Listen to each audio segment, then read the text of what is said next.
I thought of America in terms of skyscrapers and Hollywood movies. You see, I didn't have an abstract idea of America. I simply had certain picture images. So it's not implausible to say, as Russell intends to, that the only universal things are words, and they're not universal, they're particular words. You see, it's not implausible. And I think it's only when you scrutinize your mental processes that you realize when you're thinking abstractly, you're not thinking the words, you're thinking with the words. The words are the tools for the abstract thinking. They're not the abstract thinking, you're not thinking the words. Now, I grant you in the first few weeks of an intro to philosophy course, you think the words. Do you remember that process? How the words are what you were thinking. What does this word mean? What does that word mean? How do they fit together? You know, that sort of process. It's like learning a new language. You think the words. Whereas by this stage, you learn to think in abstraction about theories of universals. And you ask rather abstract questions, in which the words are the vehicles for doing the thinking. But you're not thinking the words. You're thinking the ideas.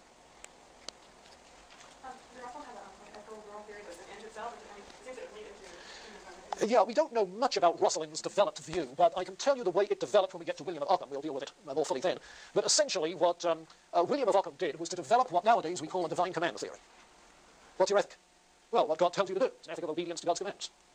An ethic of loving God as he's told you to love him. And what if God hasn't given specific commands? Then Ockham talked about the exercise of right reason. What's right reason? Or it's figuring out the consequences of an action to see whether the action contributes to the sort of things that God tells you to contribute to. Okay? So basically, it goes back to a divine command theory of some sort. Now, that's the way it does, obviously, within a theistic setting. Outside of theistic settings, all you have without that metaphysic is likely to be a pure empiricism. You see, what does a pure empiricist do about ethics? Well, he becomes a consequentialist, like John Stuart Mill with his utilitarian. Or she becomes, I said he, I'm the consequentialist, no, I'm switching genders to the she. We smile, we laugh, because we're adjusting to careful ways of using language. But you'll find that a lot of writers tend to alternate the gender of the pronouns, out of deference to both. I think it's a good way to do it. Or alternatively, then, the empiricist might develop some sort of ethic rooted in moral feelings, certain kinds of sentiments. David Hume does this. The kind of ethical subjectivism, where there are subjective feelings that you're referring to when you say something is right or wrong. So subjectivism, consequentialism, those are the typical outcomes of an empiricist approach rooted in a nominalist rejection of real universals. Now, you notice I didn't say relativism. Because not all empiricism leads to relativism. Obviously, if there's a divine command ethic, it's not relativistic, you see. But a utilitarian has at least a utility principle, which isn't a relative principle. That's the one fixed point of reference, you see. So it isn't necessarily relativistic. It's not fair to say that without universals, it's bound to be relativistic. No, just talk. Is it not saying that there are universals, or that we don't know that? No, he's saying there are no real, metaphysically real universals. Plato was wrong. It's not that we don't know, that would be skepticism. What's the relationship of a conceptualist between, it doesn't say there are any real universals, but thinking, why would we need to early on there? Well, how would you do mathematics if you didn't think in terms of abstractions? The number 2 is an abstraction apart from particular sets of 2. A straight line is an abstraction because it has length but no breadth, you see. So your question becomes, why do we do mathematics? Or if doing theology requires abstractions, why do we do theology? If metaphysics requires abstractions, if theoretical science was, why do we do those things? And you might say, well, they're interesting, aren't they? Or you might want to say, oh yeah, but think of the implications, the way we can use what we find in those areas. Yeah. Or if you're a pure empiricist again, like John Stuart Mill or the 20th century logical positivist, you'll say, that sort of talk that has no direct reference, no reference to particulars, directly or indirectly, that sort of talk is utterly meaningless. Forget it. Which is precisely what A.J. Ayer, 20th century logical positivist, said, and we'll be reading him at the end of second semester. Yeah. In which case, ethics becomes simply not even a matter of talking about your subjective feelings. Ethics becomes a matter simply of emoting. So to say something is wrong doesn't say anything, because the word wrong is an abstraction, it doesn't have reference to anything. So instead of saying something's wrong, you just emote about it, you shout about it. You do it. Yeah, once again. Led up to, like I was saying, individuals that led up to set across reformation. Isn't this like medieval when they're examining all tradition and everything as part of the church as a whole instead of focusing on religion? Yeah. Well, there are really 2 ways to talk about the church as a whole. You can talk about it as a particular collection of individuals, in which case you use empirical generalization, you see. Or you talk about it as something other than or more than a particular collection of individuals, in which case you need to deal with an abstraction, like the abstraction, the body of Christ. Notice the symbolism of the word, you see. Or the notion of the church universal, or as the Apostles' Creed puts it, one holy Catholic church. Well, the word Catholic, of course, means universal. Yeah. So you can talk about something like the church either by using abstractions or by using empirical generalizations. And the nominalist is happy to do it the second way, empirical generalization. Does that answer the question? Yeah. You see, what I'm trying to do is, I disagree with nominalism, I think it's mistaken. But I want to defend the plausibility of the position, even though I think it's wrong. I don't think it's nonsense. How would Russell view God? As a particular being. Isn't that the way you view God? mean, don't we view God abstractly? I hope not too abstractly. I hope he's more than an abstract idea. Yeah, but in a certain sense we do. Well, it depends what you mean by viewing him abstractly. You ask, what is his view of God? Rosling's view of God is that God is the maker of heaven and earth, who became incarnate in his Son, Jesus Christ, our Lord, was born of a Virgin Mary, suffered under Pontius Pilate, etc., etc. Do you disagree? What about before the creation of the world? Yes, he existed before the creation of the world. That's not an abstraction. That's simply saying a particular being existed before a particular time. So did I exist before a particular time. Nothing abstract about that. Try again. You see, I think, David, in your question, there may be sort of a hidden equivocation on two different senses of abstract. Where one sense of abstract is, you're speaking of God before the creation of the world, you say abstractly. No, I would say by extrapolation, extrapolating backwards. And the other sense is of using abstract ideas of universals. No, but you see, I have difficulty, if the exaggerated realist, I'm not sure the exaggerated realist did this, but if the exaggerated realist wanted to say that God is a universal, you see, within which universal there are three particulars, what do you mean God is a universal? No, God is a complex particular, 3 in 1, 1 in 3. You see. Trinitarian doctrine doesn't say God is a universal in the sense of a Platonic form. Does it? You see. No, somehow or other, the doctrine of the Trinity is saying that God is not being itself in the abstract, but a particular being who's the source of all other being. You see. And the fact that you're talking of a particular being who is invisible doesn't mean you're talking in the abstract. It means you're talking about something you don't see. But like the question of God is holy. What is holy? I mean, we know particular things about Well, what is kind? You're a particular being who's kind. I mean, you look for behavioral manifestations when you want to talk of somebody who's kind, and you look for behavioral manifestations when you want to talk of somebody who's holy. But then wouldn't say that particulars, that would be to a universal statement, because each one has, I mean, coming from a conceptualist point of view. Yeah, but you see, be careful, because the fact that you make a universal statement may simply be a matter of generalization. A universal statement, logically, might have this form. Take it back.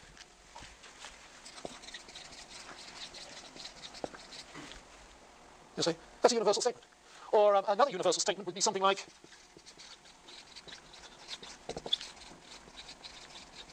if everybody does say that, that would be a universal statement. Now, you're not concerned about universal statements if you're talking about universals. You're talking about statements about universals. You see, and neither of those is a statement about universals. The first one's a statement about particulars, a general statement about particulars. The second one is a particular statement about a particular morning. Neither of them are statements about universals. Okay, that's that subtle equivocation there again. Yeah. Kristen. I have a question. All right, if the universal statement, all humans are mortal, would be a problem, then why would, I'm not sure why the church would hold that this doctrine denied original sin, because couldn't you simply say all humans are generated from... Yes, but you see, the doctrine of original sin doesn't just say that all people are sinners. It says that in some way we all participate in Adam's sin. See, that's a different statement.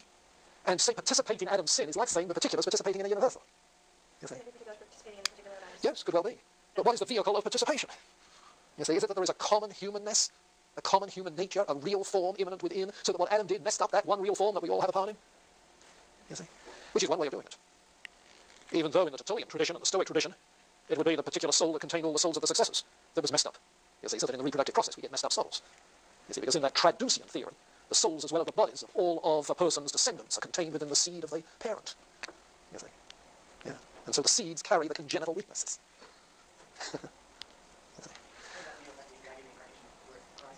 Yeah, yeah. You mean how does the view of original sin?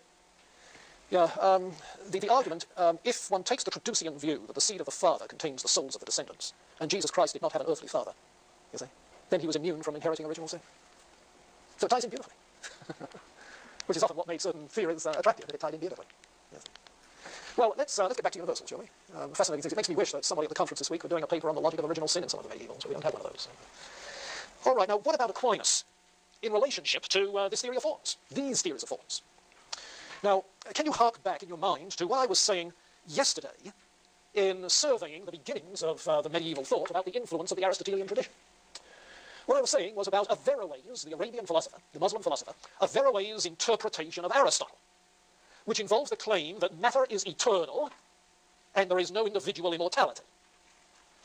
And these two assertions were viewed as making Aristotle incompatible with Christianity, so that Bonaventure said a hearty no to Aristotle and continued with his Platonism.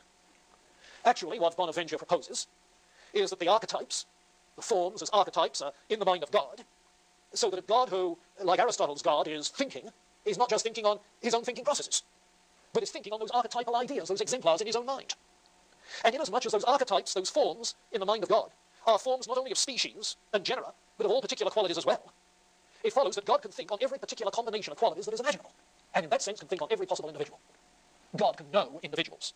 And a God who can know individuals can be said to create individuals, and isn't stuck with simply being a final cause. He can be an efficient cause as well, the creator of the universe. So God creates individuals with those particular qualities which he has, in his wisdom, archetypes for in combination, you see. And in creating those individuals, he then creates minds with particular qualities, bodies with particular qualities. And as I indicated last time, he conceives of a common matter that is neutral with respect to the distinction between bodily qualities and soul qualities, rational qualities. So that the combination of soul and body is able to survive the dissolution. Did I say soul and body? Of rational soul and matter, and the matter that makes up the rational soul is able to survive the dissolution of the physical. You see. And so individual immortality is possible. Well, Bonaventure then developed his position in response to Averroes' interpretation of Aristotle, which said no individual immortality. God cannot create, let alone create individuals, because he only thinks on his own thinking. You see. But Aquinas, and this is where he comes in. You see, Aquinas chooses rather to modify Aristotle. If, in other ways, Aristotle's metaphysic with its teleology, a teleology that's much more explicit than in Plato, if Aristotle's metaphysic with its teleology is in other ways preferable to the Platonic tradition, can we then doctor up Aristotle's metaphysic to make it compatible with Christianity? And taking a cue from the things which Bonaventure had found missing, what Aquinas does is to add to Aristotle's metaphysic, first, the exemplarism of Augustine.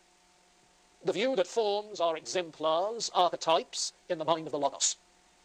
Now, you don't find the Logos wandering around in Aristotle's metaphysics. All you have is an unmoved mover, not a Logos embodying all of the wisdom of eternal ideas, you see. So Aquinas adds the Logos doctrine with its exemplars in the mind of God, and with that the assertion that God is the good. So that for Aquinas, you see, his ethic is not going to be one in which human fulfillment is the good, as it was for Aristotle. You see, human fulfillment is not the highest good. God is the highest good. And Aquinas wants to follow Augustine in that regard. Now that's the first thing he adds, that exemplarism. God, the Logos, God, the highest good. God ultimately is the exemplar for all creation, and all creation seeks to be like God. It's the inner teleology. Now he also wants to add the claim that God knows his creatures, and so could create individuals of various kinds, and create them out of nothing rather than out of matter, out of an eternal matter. So God knows his creatures, knows them in advance, and so could create them ex nihilo. Now that's what he wants to add. And the question is, how does he do it? This is what he wants to do. How does he do it? Well, let me sketch something in now that we'll be tracing through in more detail next week.